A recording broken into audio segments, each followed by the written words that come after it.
you need to do the 3 phases of the soap opera take. I said, what? He said, any scene you do, when it ends on your face on that slow push, you do these 3 phases. Phase 1, did I leave the stove on? Phase 2, I did leave the stove on. Phase 3, no, I turned the stove off. And he said it worked for any scene. Try it out. And that was, listen, man, I took that one to the bank. I use it to this day. Once we were spacemen.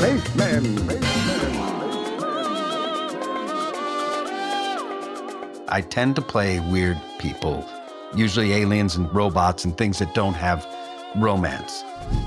I once didn't get a job where they were looking for a Nathan Fillion type. Once we were spacemen. Once we were spacemen. What does we go? Ladies and gentlemen, welcome back to another episode of Once We Were Spacemen in a spaceship, and that ship flew through space. And we were inside that spaceship. We were controlling it, directing it to go into more deep space. There was never a time when we weren't in space, because even when we were on planets, we were on space planets. Good day to fill it out today. Thank you very much. Nicely done, Alan. Thank you, man. You were laughing right off the top. What joy overcame you that just made you... I realized I had to do that again. And I yet again had nothing. And so I was laughing at, just amused with my unpreparedness yet again. What's killing me is that this is something you concocted. Yeah. You kind of put yourself in a box here. This is your job now. I know, I gave myself this assignment. This is my own homework. And yet. How are you, buddy? I'm good, Alan. I'm real good. God, the weather's beautiful. I just can't wait to get in my backyard on some days. It's been nice. It's nice kind of sitting around the house. Then, of course, there's you look around the house and you go, oh my God, I really got to get on top of this job here. I'm really letting this go. Really got to get on top of. Do you have a list of things? I mean, you just moved. You probably have nothing but a list of things to do. Yeah, we have lots of lists. We have lists of like the immediate things, and then there's lists of maybe one day we'll figure it out. We'll do that. We get around to that. But there's some first things first lists. Do you have literal lists? Like, have you made lists that you can cross out stuff? And so far, I've been able to do list for the day. Or I've got right now, my sister-in-law and my brother-in-law are coming to town this Friday. And I have lists of things to get done before they arrive. Are they staying with you in a guest room? Yes, they are. They'll be our first guests. Very nice. So setting up the guest room, that's on your list. Setting up the guest room, and I've got their bed already, except I can't seem to make the bed. I can make the bed, like the sheets and stuff. That part's all done. The mattress is in the right room. We got the sheets, but the bed frame, I wasn't there when they took it apart because it was movers. And they seem to have taken it far too apart. You know how you can kind of take something too far apart? Yes. It's down into it's broken down into too small pieces now. I'll never see it coming back together. But my brother-in-law is good with things, so I'm thinking about saying, I've left you all the things you need to sleep in a bed. You just need to put it together now. Is that or if he says, I'd like to thank you for having us in your home, I'll say, you could pay me back by putting together the bed. I'm going to need a hand with this. 2 minds, better than 1. There we go. I know where all the tools are. I can hand them to you because why is it's like a propeller. What bed needs a propeller? It didn't have one before, but it seems to have some propeller feature. So I got confused and walked away. Interesting. That's not what I would expect. I didn't.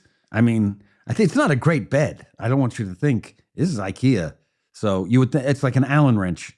It is particle board, but this is a bed frame, so it doesn't. What is the level of comfort in your guest accommodations? Because you want it to be comfortable for guests, but you don't want it to be so comfortable that they don't want to leave. Right. You know what I mean? You got to work a balance in there saying, yes, you're welcome here. They're like, yeah, we got to go. Well, I'm hoping that haunting thing continues where the person Let's who walks talk down the about stairs. that, Alan. Let's talk Yeah. about that because I've often asked guests, "Have you ever seen a ghost?" So please, Mm. please regale our audience with what we're talking about right now. It's just the sound of footsteps going downstairs. You heard. I guess I could rouse myself out of bed and look to see who it is. And then I could see a specter, but I don't care enough. I just hear it and know it's not Carissa and go, Do you want to do you ever want to set up like a camera in the stairwell to track the? I kind of don't give a shit. Like if it becomes like Babadook, like it's, what did that one do? It wore a hat and it stole kids. I don't know. If it's doing something, then I'm like, buddy, cut it out or leave the lights alone. Then I'll get involved. Is that the Great Dane from the comics and the newspaper? Is that the Babadook? No, that was Marmaduke. I think you're thinking Gotcha. of Marmaduke. Yeah. He's big Great Dane. Just always in trouble, that guy. Babadook, different kind of trouble. I think he killed the children, or he hid under the bed, or he was in a closet. He was kind of in the wardrobe. But the Lion, the Witch, and the Babadook, they were in the wardrobe, and Babadook ate the lion and the witch. The Babadook was bad. I remember. So it's very possible, Alan, that this brownstone built in the Late 19th century. So late 1890. 1890s. Yeah. That your building's been around a while. Yeah. There's certainly the possibility for some unfinished business of some spirit left behind. The aura of it left in the timbers of the structure of your home that is now manifesting as footsteps going down the stairs. Yeah. Whilst you sleep. Go for it. You got to get your steps in, even after life, after death. In your afterlife, you don't want to let yourself go. You seem unbothered. I really don't care. I mean, I think that if it's doing stuff that's like, I don't know what would scare me. So here's the thing that would scare me. Like if I were to hear footsteps going down my hallway, I couldn't just shrug it off and go, it's probably just a ghost, and not to worry about that. I would think I'm really kind of closing off myself to the possibility that there's somebody in my house maybe. So what if there's you come out one day and there's like an old fella walking down the stairs going, "Oh yeah, I sold you the house, but I kept a room in the attic. So I just come down every once in a while and fill my water bottle."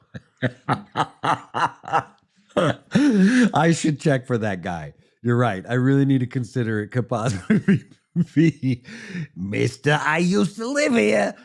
Still do. Attic Jimmy. I'll keep an eye out for him. It's not an impossibility. There was a fella I remember who, I saw this story. I saw this on YouTube where he was saying my food's going missing and things are moving and stuff like that. So he set up a camera and he went to bed, and a little cupboard above his door opened up and a lady crawled out. Oh, Jesus. Kind of got down from his breakfast nook table and went into the fridge and used the restroom. And then he came out and she hid behind a couch while he got a midnight snack. And then he went back to bed and she shuffled off back into her little thing. And he watched the video the next day and had to call the police and said, "There's like a lady living in my house." That's not good. So I'm just saying, when you hear the footsteps, I just couldn't write that off. You're right. I'm waiting for Carissa to hear them. For me, I don't trust me. And if she hears them, that's what I need to do. I need to just be like, wake it up. But I don't want to wake her up. I mean, she's, once you're asleep, I don't want to, she can sometimes have that thing where you wake up and you can't go back to sleep. I don't want to be the cause of that. But you know what? I'm gonna investigate. If I hear those steps again, I'm gonna investigate. Yeah. What about get some audio, video recordings? Maybe an EMF detector, the electromagnetic frequency detector? I don't need to go that far. I can't. I don't know. That seems too much. What if I got you a ghost hunting kit? Nah. I don't want that. I've got so much crap, man. I've got too much crap. This is something I realized with this whole move. So much and too much. I need to start giving away, and we should talk about this a little bit, for all the people who are Patreon followers, subscribers, all those guys, and ladies and gentlemen, all you folk. we give you, there are the things that people see, the branded things and the merch. We need to give away some true crap because I've got so much. Look at this. Look at this. Look at this crap. This is a long metal mold of, is it for animal crackers? It's for chocolate mold. It's a chocolate mold. It used to be really cool. I used to have a bunch of them and they were all a thing and I could hang it on a wall, but just over time, Carissa didn't like it. It didn't fit in the kitchen. It doesn't fit in this kitchen. I got to get rid of them. So I got one here. I could give that away. I could just give these away. This could be crap that you could get. It'll be a little bit more pain in the ass to ship, but I think this is the type of stuff that people, when you become a patron, you should get crap that I'll sign it and you'll be like, this is a one of a kind thing. It's a chocolate mold from the 30s, I think. I bought it. That's pretty unique. I just happened upon a drawer yesterday. I was looking for something and I went into a drawer in the back and I found a pile of T-shirts that have a massive print on it of James Gunn's face on every. There's like 5 T-shirts, and each one is a top, head to toe James Gunn's face, really, really big. And I would wear them to work when we were doing Suicide Squad, and just go, "Oh, this old thing," every day. And I'd put them on like over my costume, so I'd wear them to set and stuff, and go, "Hey, we're gonna run some lines or something." And they say, "What shirt is that?" "Oh, this whole thing." "Oh, I wear these all the time." Those would be fantastic crap to give away because they got a story. They come from they're of a person that they know, that people would know, who probably I think there's some photos up in social media sphere of me wearing them. I think there's one with Flula trying to kiss James Gunn's face on my belly. He's quite enamored with the James of it all. Look at this. Here's something. That's Hall H. Ooh, that's your 2016 Hall H backstage pass for Con Man at the San Diego Comic-Con. Hall H, man, that's the big one. That's the one where people camp out and sleep in the street and on the curb to get into. Tudyk and Fillion's Con Man Friday. We made the big time, baby. That's a good one to get. It's a cool piece of crap. Like, what am I going to do with that? I think it's neat that I have it. I can look at it and go, oh, wow, I remember the time that we did this. Or you give it to somebody and be like, isn't that cool as shit that I got the thing that was the thing? Yes. I think it would be more important to somebody The best reason else. to hang on to it is to give it away later. Yeah, great. So I have a bunch of stuff like that, stuff like this mold and boxes. They're everywhere. Would you consider yourself to be nostalgic, Alan? I am, but I don't think it's a good thing. I think nostalgia is dangerous. I think it can be weaponized. I think people, I don't know if be weaponized, but people can get too caught up in the idea of a time that they forget the time and they make it precious and they tell themselves stories about that time that aren't even true about that time. I found a journal entry. I don't know if I want to tell this story. I have a box of journals over here, I should say, that I know I said I was going to read from that one journal and I can't find it yet, but I did find a box of other journals and I opened it up and it was an entry the day before I was auditioning for a dodgeball movie.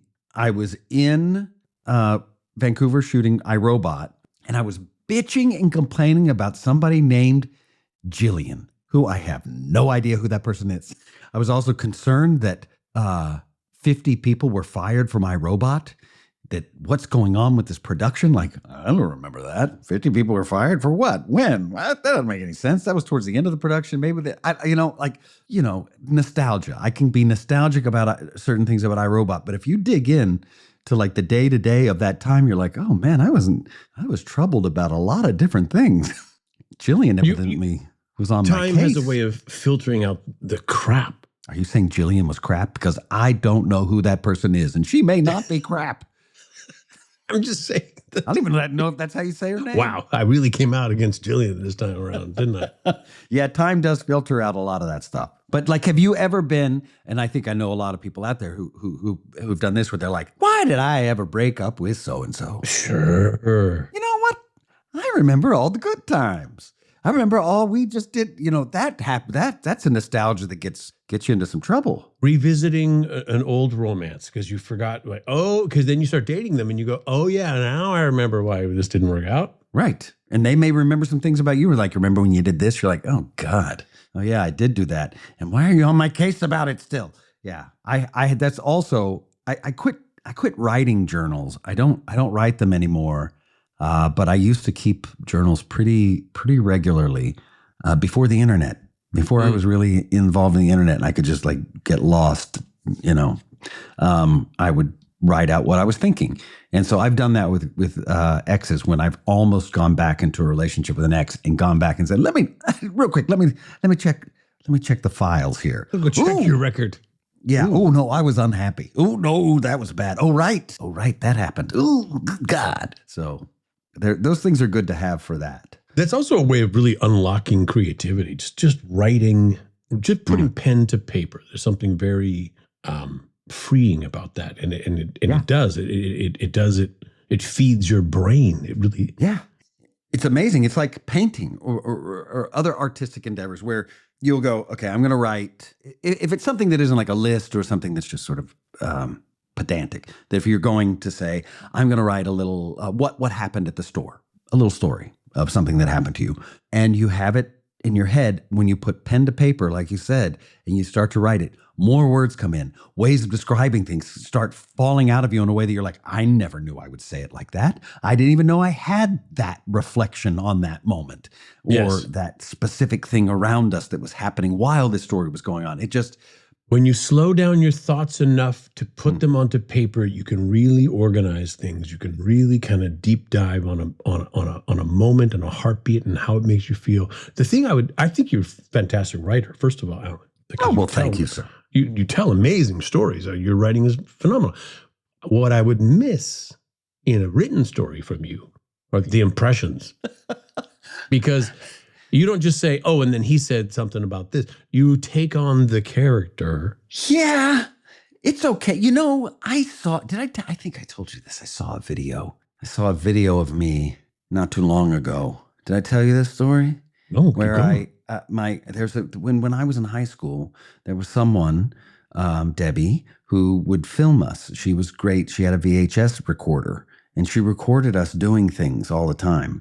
And so she has a lot of video evidence of me acting a fool at 18, at 17. If she's nostalgic and hung on to those tapes, she has them. No, she's got them. She's got them. And she's been nice enough not to share them with the world. She shares them with friends, our group of friends that we all grew up together and know me from that time. And I saw a video the other day of us. I would have already been 23. So I should have been a little more, I would hope, mature, but I wasn't. So you were in New York? No, I was home I was already living in New York and I was home for New Year's. Gotcha. And I still evidently love Jerry Lewis a great deal because I was doing an impression of Jerry Lewis for one section of it. And I was like, shut the hell. I wanted to reach into stop. That is it was annoying when he did it. And now you're doing it. Immature me was not something anybody needs to. I mean, everybody's seen immature me, but even less mature me, people don't need to see that. Do you feel you've matured over the years? I do. Not at the same rate as everybody else, but I have. I absolutely have. Alan, would you say you have words to live by, like a wisdom that you've kind of gleaned from life that you can say, hey, kid, and you throw them one little tidbit? No. I mean, you try, but I don't. I think you do that much better than me. I'm sort of a day-to-day. I'm surviving. I think I've gotten some words of wisdom over time that have served me well that I can pass on to other people. Yes. And you do, and you're good at organizing things. It's like, I think that comes from your parents were teachers and principals, and that's all part of your family. Like, it's an organization of thinking and learning and helping, teaching. It's a way of teaching, passing on what you've learned.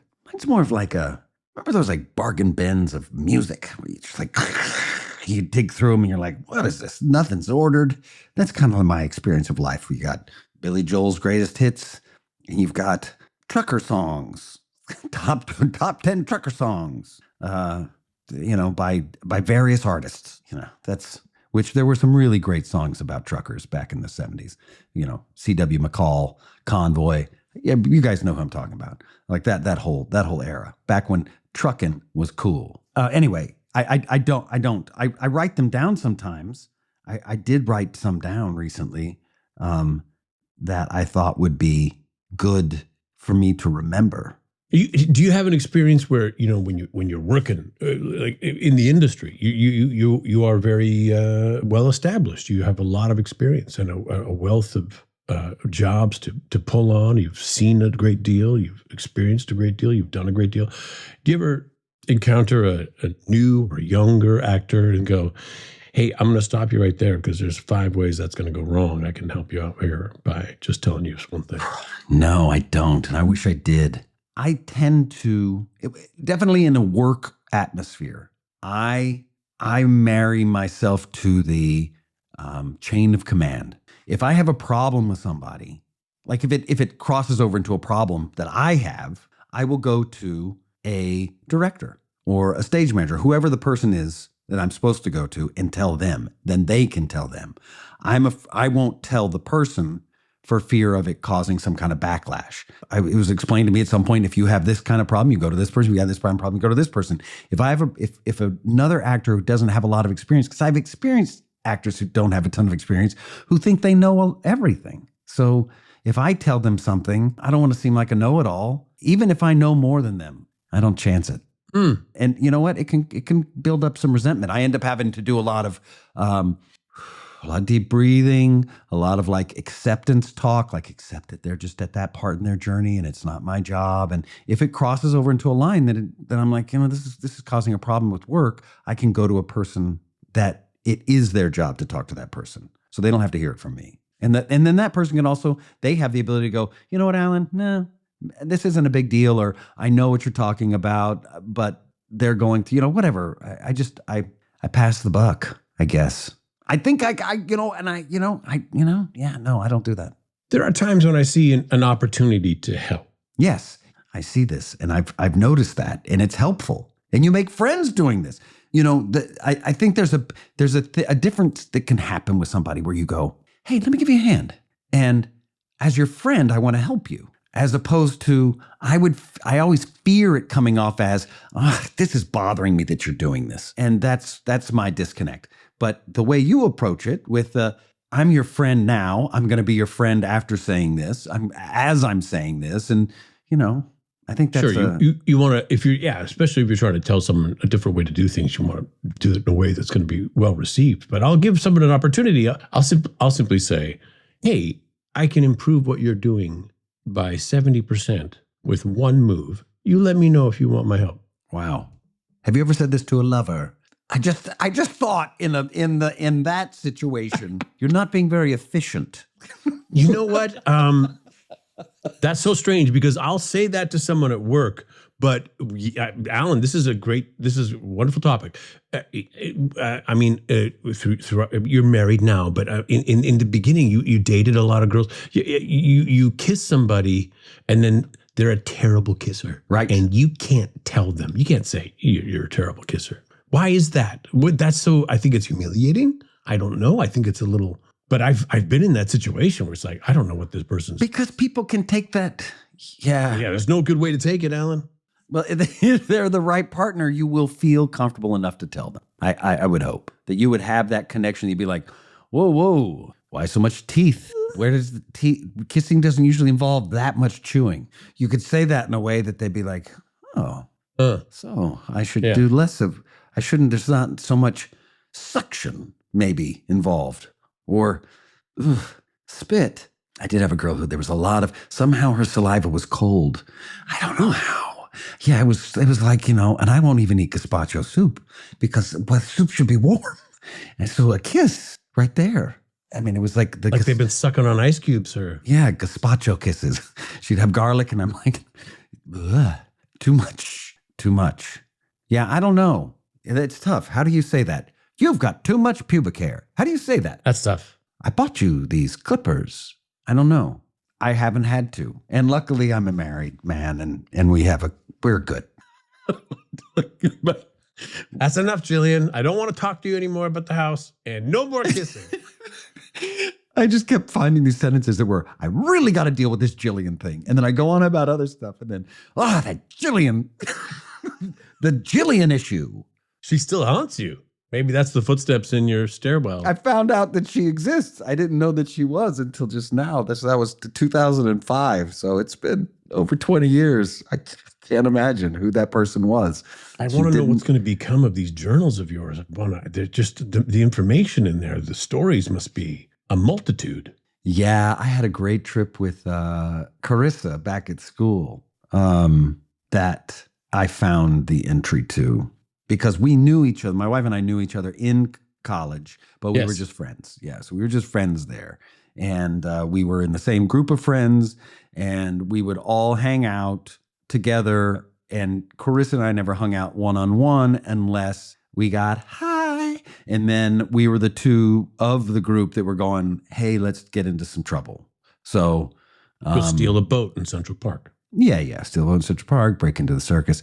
And I found when we broke into the circus, and I had some concerns about I wasn't taking school seriously enough because I was breaking into the circus at 4 a.m. with this dancer, Carissa, and I needed to really apply myself at Juilliard. I quit being such a jackass. So, Alan, I mean, clearly we have memories of people that were bad kissers and like annoying us and things like that. Do you have a memory of someone who did a kindness for you that was meaningful? Like someone who performed it? Give me one of those. Do you have an act of kindness? Let's start there. You go with your act of kindness, Nathan Fillion, because I'm sure you have one.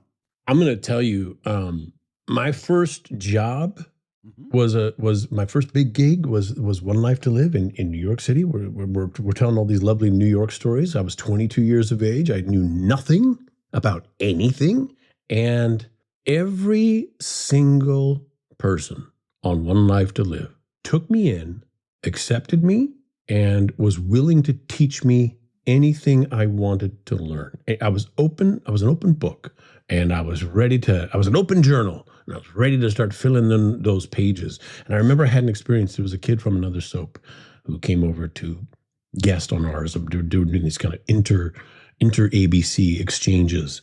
And this young fellow who was my age, who was on a different show, came over and he was hanging out with us. We took him to lunch, at Harry's Burritos.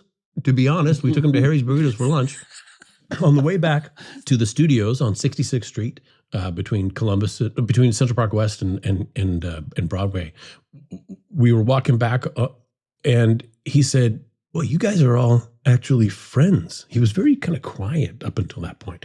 And I said, yeah, of course we're all friends. He said, yeah, that's not the way it is on my show. Everybody, if you get too much attention, they'll try to get you fired.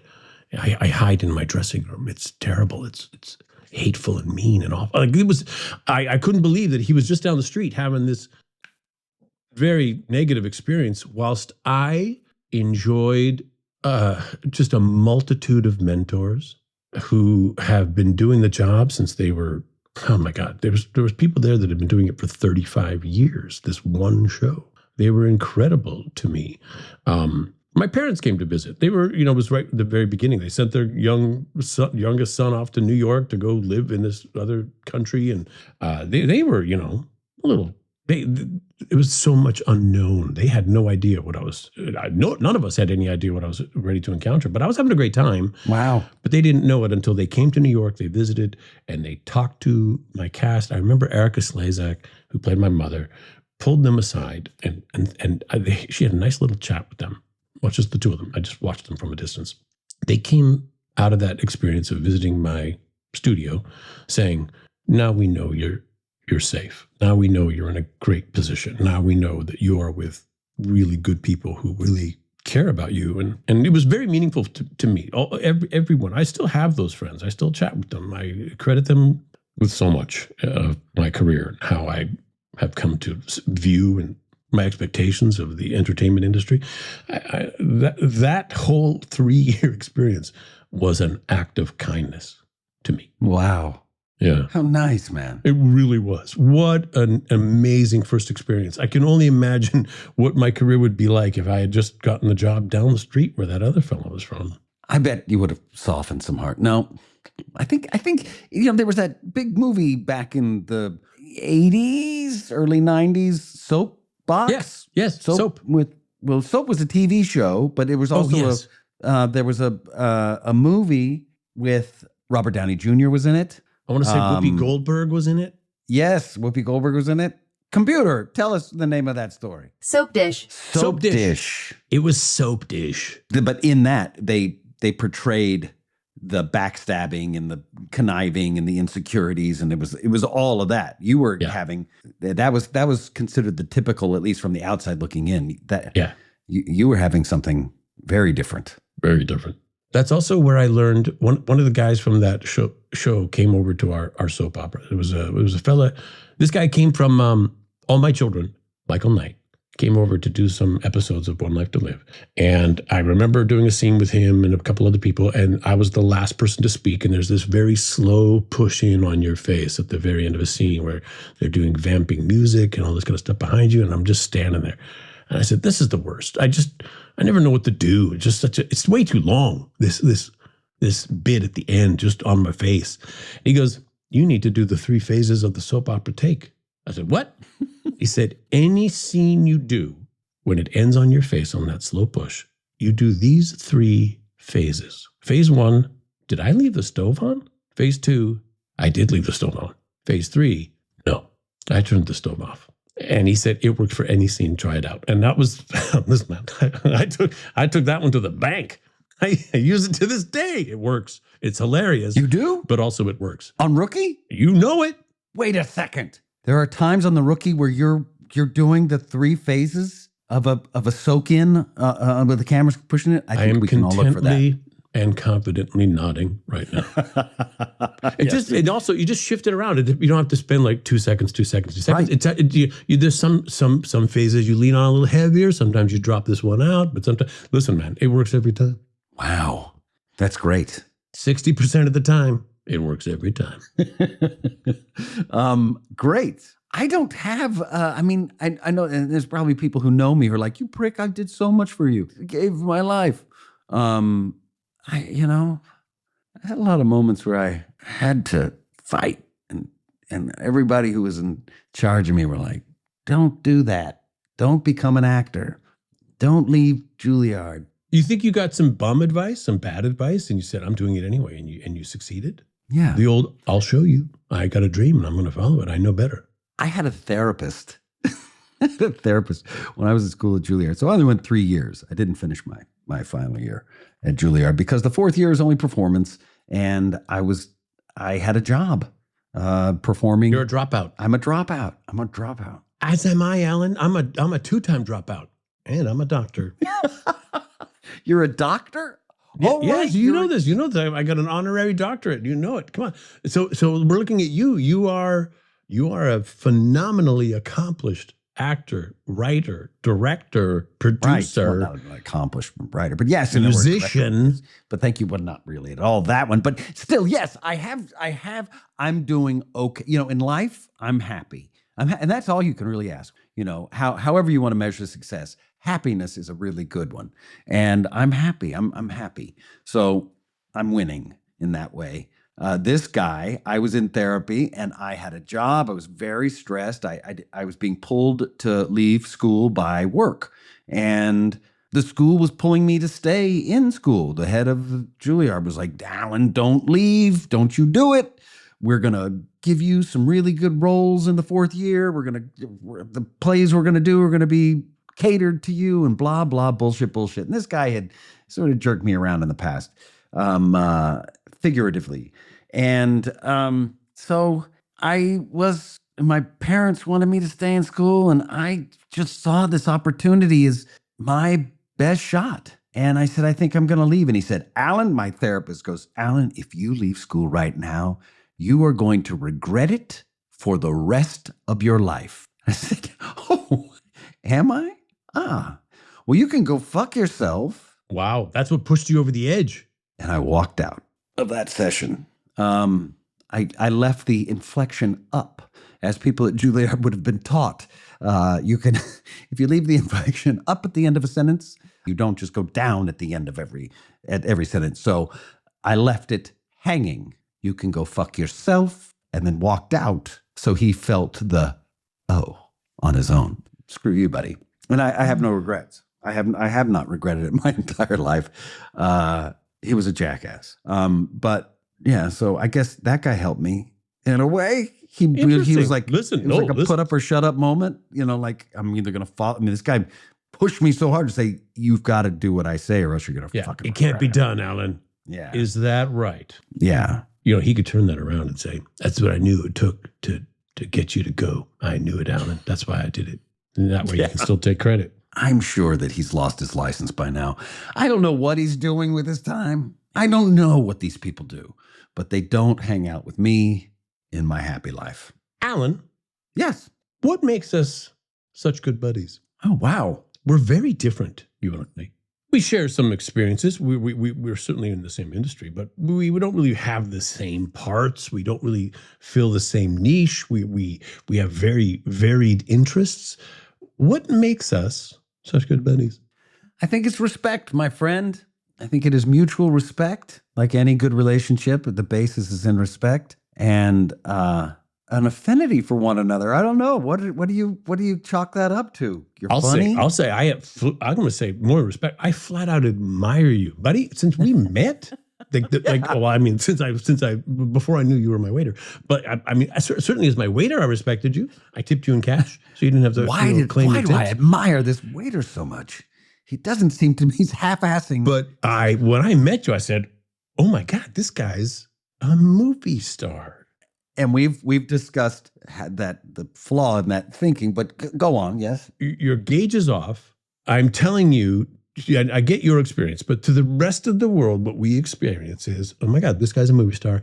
And he's chill, he's cool, he's funny, he's self-deprecating. He's somebody I endeavor to spend more time with. You are very easy to spend time with. I don't like a lot of people, Alan. I don't like my time filled up with a lot of people. You know what's wild is you are known as the nicest guy in Hollywood. And I know that there's a lot of people who say that this guy's the nicest guy in Hollywood, that guy's the nicest guy in Hollywood. So it's a thing that Hollywood people like to say. You know, they like to confer, a lot of kudos and lift people up. And a lot of people are blowing smoke, but a lot of people say it about you. And I'm hoping one day to get all of the nicest people in Hollywood together and then fist fight it out and really have who is the nicest. Wow. Yeah. That'd be so weird because you're a nice person and I can't imagine punching Paul Rudd in the face. I just couldn't. We have to say I'm sorry after. Just that's it. I'd lose the fight. I'd have to count on them to how do you put nice people to fight? They're like, I don't want to fight. Oh, I'm sorry. No, I can't. God, you look so good. How are you? Have you lost weight? Everybody complimenting each other. But you were known as the nicest guy. I love what you did in that movie. It was a couple of years ago, but I can't stop watching it. Yeah. My God. We've been friends a long time. I just don't know why. I mean, I've never really considered to think about what are the reasons I hang out with this guy. But blackmail. You're kind. Oh, thank you. You're entertaining. You are always up for an adventure. You're always up to for a dinner. You're always up to I'll do that. Chill. I like the people that you like. I think I like your friends that you have. Yeah, we have the same. We have similar value systems. Very similar value systems. Sometimes you get to know somebody and then they go, they'll say, "Thank God I like you so much. You're so great. You're not like those Laotians." And you're like, "Oh, we're not the same kind of people. You have a weird specific racism against people from Laos. Or are they called Laosians? Do you know who I'm talking? I don't know anybody from Laotia. I've got to be honest. It's not that I don't know. Maybe you do. It's not something people, I'm going to think on this more. Okay. And then we're going to revisit this at another time. In the meantime, great. Okay, yes. Let's get to know you better. I know you and you know me. Let's get to know you better. Oh God. I hope I have one. Yes. Let's get to know you better. Oh, shit. Uh-huh. I'm just looking over some notes because I'll throw them down every once in a while. Oh yeah, that's true. Yeah, I had some in my notes too. What do I have here? Podcast ideas. Here we go. I have it in my notes. Alan, we've gone over this. I like to collect things. Yes, you've said now, and I'm learning more about you that it's just real. You've got a lot of things. I do. And every once in a while I say, why? Why do I have all this? And I'll get rid of a bunch of stuff, and then I'll go, ooh, but there's this one version, and I'll start collecting them again. I don't know what's going on. But I love to doodle. I like to put pen to paper. Right. But it has to be a specific paper. It has to be a specific pen with a particular ink. So people will hear, oh, Nathan I collect pens. And people will say, oh, Nathan collects pens. I'm going to send him a pen. Don't send me a pen. I'm so particular. This will just be in the trash bin of pens that I don't like because they're not appropriately whatever my eccentricities are about what I like. Right now, I am my thing, and for the past, I think I came upon one when I was in university. I'd never seen one before. A technical pen. Have you ever had any technical pen? A technical pen. Really fine point. Super fine point. You're looking at a little tiny tube with a pin in it that helps you distribute ink, kind of like the principle of like the two halves of a fountain pen allow ink to travel down the split down the middle. Ink travels down the tube along the pin, and it's incredibly fine. Yes. Wow. So that's more than I knew about it. Yeah, and some are very technical, and you have to kind of use them up and down, but some allow you a little more kind of a slant on it. That's the one that I like. And the ink, I use this Japanese platinum black ink. It has to be so black. And there was one I was using for a while. It was very matte. It was very matte ink, and I liked it. It has to be two coats of ink, Alan. When I color something like black, when I color in the negative space, I have to go in, I have to color it again. So there's no pen marks. Like the second coat really finishes it and darkens it up. I'm super, I guess I'm OCD about it. I'll sit and do that for hours. I'll listen to something and I'll just be doing that. That is something I kind of knew it about you, but not really, because we've never really discussed it. You're an artist. You're an artist. I don't know about artists. People say, you got to put these in a gallery. Like, they're doodles. These are doodles. I don't draw things that look like things. I can't draw a human face, a human hand. I can do cartoonish kind of stuff, a little bit of cartoonish. Yeah, there's a I can't draw a face that looks like you, but I like to doodle. I like to do, I think they call them Zentangles, like little patterns, little repeating patterns, different stuff like that. I'll get inspiration from Pinterest or YouTube, but I have a pad and pen at work with me. So like when we're between things and I can sit there and just doodle, I'll doodle. I have one in my backpack when I travel. I always have one on a plane. When I'm on a trip, I have it with a little container of ink. That's great. Yeah. But like Keith Haring was a doodler in a way, and his stuff's in museums all over. Who is he? Keith Haring? Never heard of him. You would know his work if you saw that. He was really big in. He started out as a graffiti artist. He was arrested doing it, and he was big on bringing awareness to the AIDS epidemic in New York during a time when the Reagan administration was not acknowledging that there was a problem. And anyway, his stuff it used to be free on subway platforms, and now it's millions and millions of dollars, and in huge retrospectives in museums. Maybe one day my doodle books will. Well, you get a cause like AIDS, you try to fight something. I hear, I don't know. There's flea-borne. What's going on in LA right now? It's the plague. It's flea-borne LA, California. Here we go. There's flea-borne typhus in LA right now. Ooh. This is your opportunity. It's like 90% of people who get it go to the hospital. Yeah, it's really bad. And people are catching it and going to the hospital for it. It's so start doodling to bring awareness to flea-borne typhus in Los Angeles, and maybe you too can be in museums.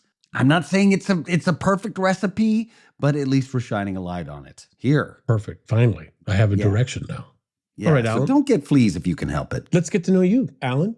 I don't have one prepared, but I can't but going from what you were saying, when I was in school, you may not know this about me. When I was in middle school, I could take there was only certain electives you could take, and I took art twice. And we had to do little because I didn't want to do another thing, and somehow they let me take art twice. I don't know. I got away with things. I think I was noticeably different as a child because I was allowed a certain level of freedom in the artistic classes. Did you say that artistic or autistic? Well, it's really Were interchangeable. you a bit like an idiot savant, but without the savant? Yep. That's you talk to my teachers.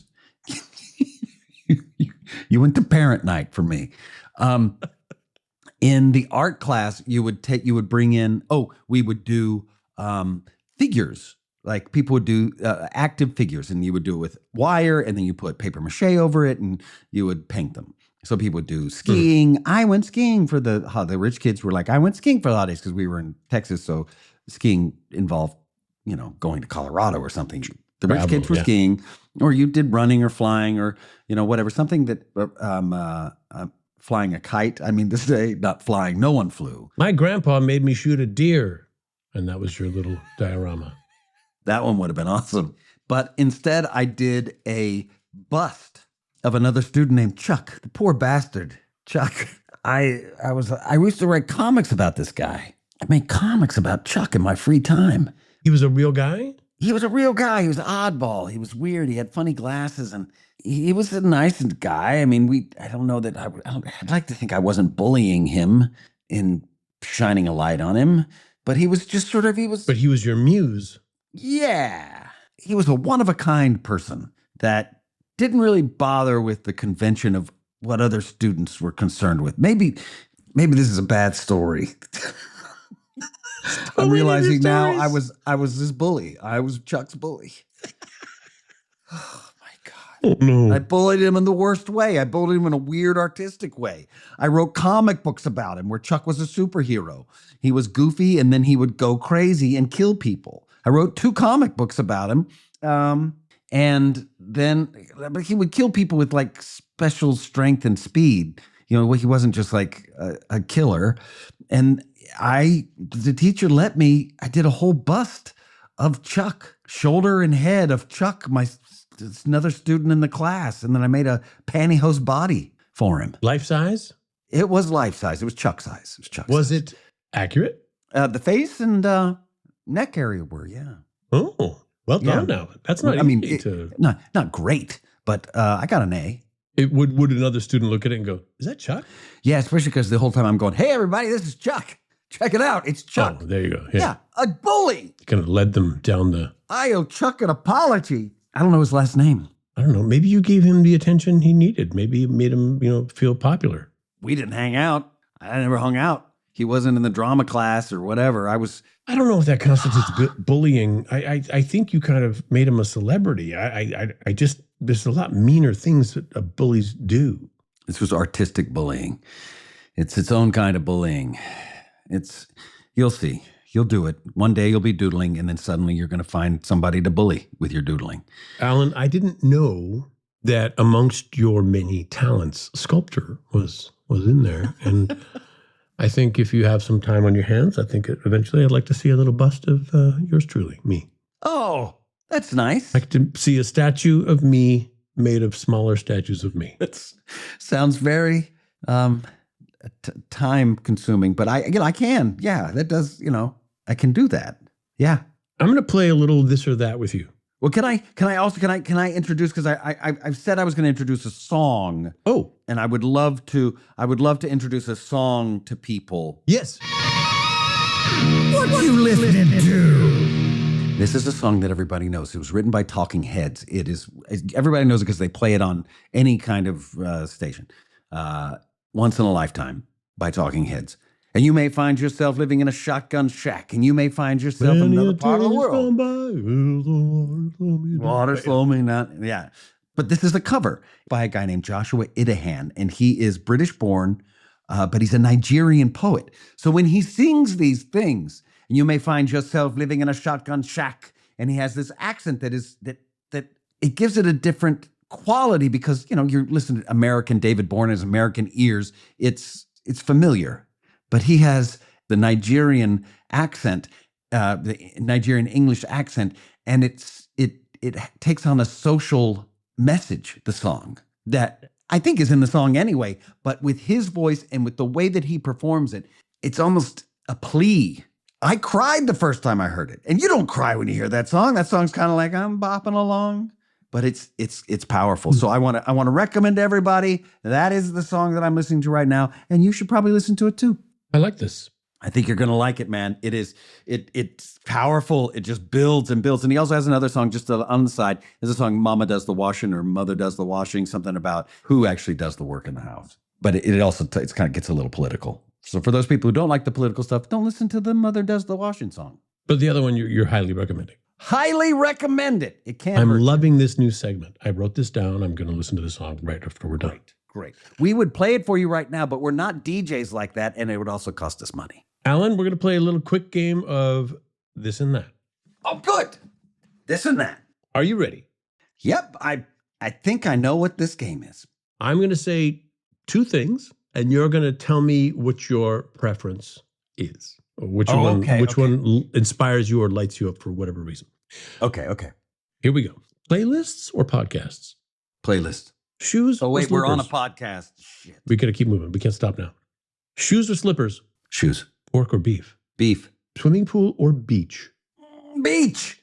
Beach. It's magic. Fruits or vegetables? This is tough. I got to say, what's an avocado? I think that's technically a fruit. I'm eating a fruity avocado over here.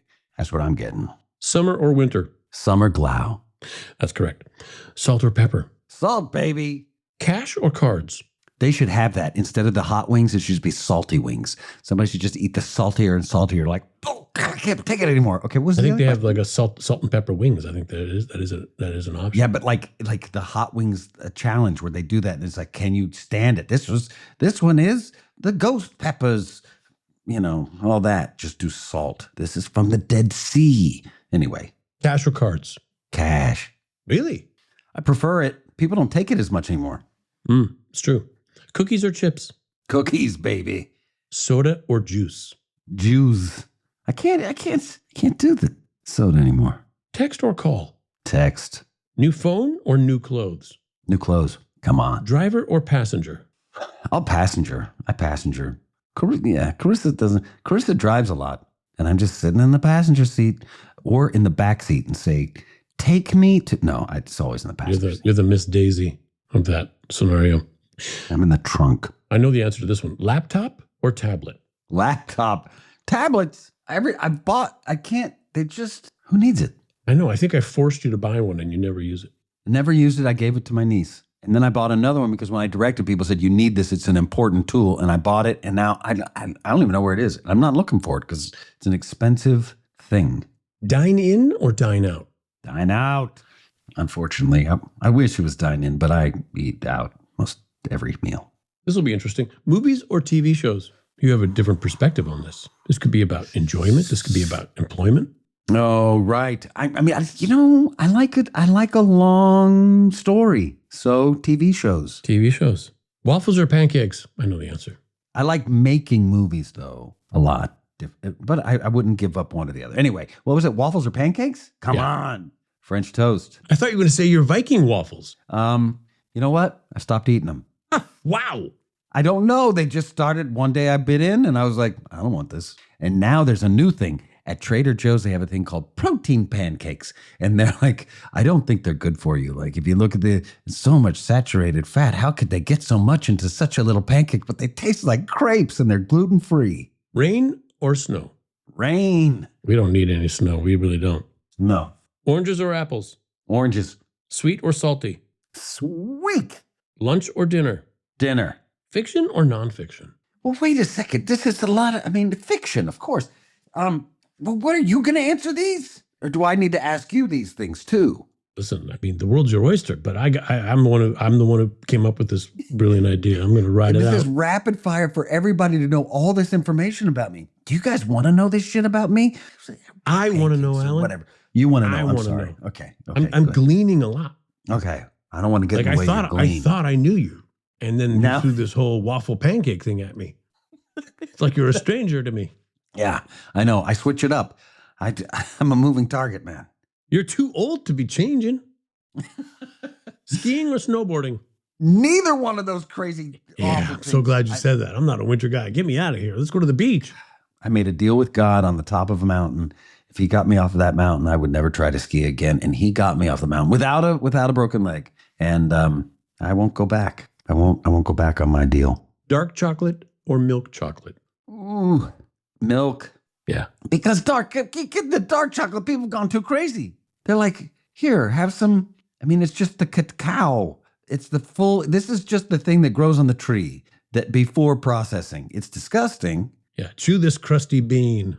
Yeah, it's not good. It's We've like saturated it with peppers as well, too. Yeah, by the it'd way. be like if I drink instead of drinking coffee, I'm just going to chew up a bunch of coffee beans. No. Dragons or unicorns? A unicorn eating dragon, I think, is my choice. Dragon that eats only unicorns because they taste so good. Cake or ice cream? Cake? I can't eat ice cream. It's one of my things. It's the dairy. Yeah, but I passed by an ice cream store last night and I could smell. You know, when you're on a diet and you can smell food from a long distance away, and it becomes real specific. It's like somebody's making cornbread and it's sweet with corn kernels in it. Like you can smell the whole food. I passed by an ice cream store last night and I was like, just the smell of sugar milk was coming out of the door. And, And the waffle cones, sometimes you smell their waffle cones. Yeah. And the refrigeration was in there too, mixed in. Woo. Down in Brooklyn. Good times. Giving or receiving? It seems loaded. Careful. Fully loaded. I usually operate the camera. We'll do 3 more. You ready? AC or fan? AC. One of them works, one of them doesn't. Adventure or relaxation? Adventure! The last one. Old or new? Old. Definitely old. What comes to mind when you're thinking like I would prefer old? Furniture. All things that are obsolete. I love obsolete things. Things that you don't even, it doesn't, like, what's it, that Britannic device that I have? You know, this is a thing that when you were our age, you grew up, you wanted to go get shoes, you wanted to go get some sneakers, you go in and they measure your foot on this thing called and that's not called Britannic, it's Brianic or Brannick device. and it was the thing that they would measure your foot on. You can't find them anymore because people don't do that. When you come in, you just buy shoes for the size of your foot. People kind of know what your foot is or they've changed it. I don't know how they do it now. Actually, we just went to buy some sneakers for my girlfriend. And they said, just step on this platform. We'll scan your feet. Oh, that's... So they scan your feet. They're looking at a pressure thing on the bottom as to where you put your pressure on you when you're standing. And oh my goodness, here we are. I don't know. The I think future. they use that information. They make a 3D model of it. Next thing they put up an OnlyFans. They're using your girlfriend's feet to make some money on the side, a little AI bot. You got to watch out for that stuff, buddy. Anyway, yeah, that is how they would probably do it now. Or they do it. You told me. Yeah. Do. This was a thing. But if you put it on a coffee table, it makes for a good coaster for 2 things. And I like having those things around. I even have a foot measuring thing from a guy. He was a doctor who like came up with this intricate, crazy way of measuring feet, and it's huge. It's this. I mean, it's about the size of a laptop computer, just closed.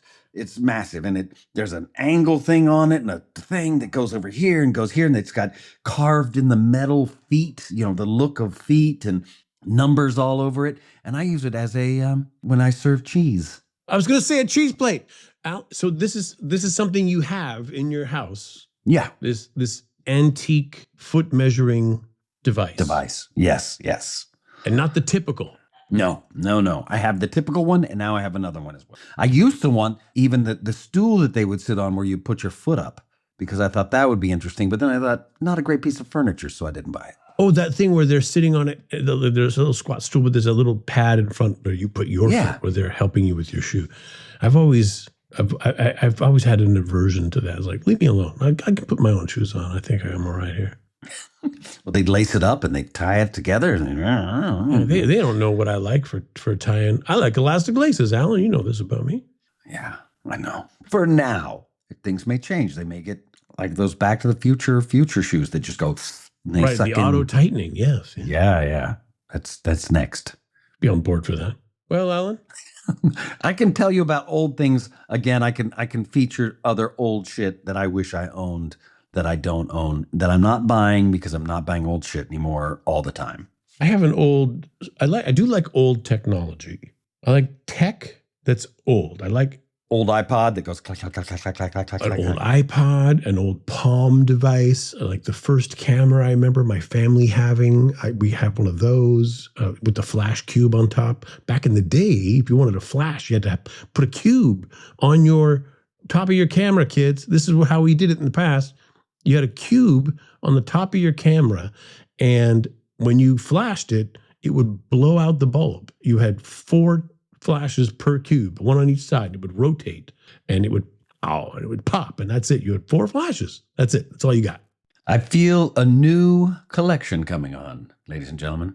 This is a collection that's presently in my living room right now on a shelf. Right? Cameras, really? Yeah. The cameras I remember having throughout my time. I sought them out and I have them. I also have an old stereoscopic device where you kind of look through what kind of looks like a periscope eye set, but you're holding it out in front of you, and you put these cards with 2 photos in them, and it's the same photo, but the lenses give it to you, and now it's 3D. It's the first kind of 3D virtual reality viewer that you could ever have. And you have these things that look like encyclopedias. They're actually just boxes of cards that have photos, the double photos on them that you can look at. Sorcery. They would put those in the old days and be like, what? What ho? Wow! You see what I'm seeing here? How is it possible? Sorcery. Well, I think I need to get you a land camera. If you don't have a land camera, those make some great pictures. I can't wait. An old Kodak land camera. You got to peel the thing. It's if you can get film. The film is the tricky part. But people can write into us about where we can get that film. I once had my photo taken. I'll just leave you with this story. I once had my photo taken on one of those old-timey cameras where the fella puts the curtain over his head and is looking through it and pulls the lens off, and you have to hold still for 60 seconds, which is why they didn't smile back in the day for photos. They had to be very stoic and had to hold still for 60 seconds, and then your image is etched onto a chemical bit on a piece of glass. And I'm gonna name drop here, Alan. That photo was taken by Gary Oldman. Name drop. What? Yeah. He was just using a regular Polaroid with me. He kept saying, lose the top, pop off the top. It was a big process. I learned so much. And then he pulls out this piece of glass from this big wooden box with a lens on the front. He goes, do you want to come develop it with me? Yeah, I do. Where was this? This was a thing I did for a documentary on vampires. And Gary Oldman has played a vampire in the past, and he was involved. And he said, yeah, I'll do this. But I also want to be able to take photos on glass of the people that are involved. And so it was a kind of a twofer. How crazy cool. It was an incredible experience to getting to hang out with Gary Oldman, getting to learn about this fascinating technology. And, as it is, it's an antique technology. That stuff really interests me. And also learn about vampires, I'm guessing. Probably a little bit. Alan, what a lovely chat I had with you once again. I hope you're having a beautiful time in New York. What are you going to do to finish off your day? Try to figure out what my dogs are barking at. And then I'm going to, Alan, they're barking at the ghost, man. They're barking at those ghostly steps in your stairwell. That's what they're barking at. I hope it's that and not the woman living above my refrigerator or wherever the hell she lives. Because there's some cabinets I can't even get to, so maybe she's up there. Probably in there. All right. Dig it. Have a good one, buddy. Thank you for listening to Once We Were Spacemen. You have made it all the way to the end credits. Well done. Remember, you can always head over to our Patreon for bonus content, longer episodes, and a chance to take home some incredible crap. If you love the show, please leave us a review. Tell your friends. If you didn't love the show, keep it to yourself. This podcast is a Collision 33 production. Specifically, we are produced by Michelle Chapman, Siobhan Homan, and Josh Levy. All the recording and post services are handled by Rabbit Grin Productions. Our theme music is by the incredible Carlos Sosa and Joshua Moore. And as always, our logo and artwork was created by Louis Jensen. Thanks, Louis. I think I don't do that.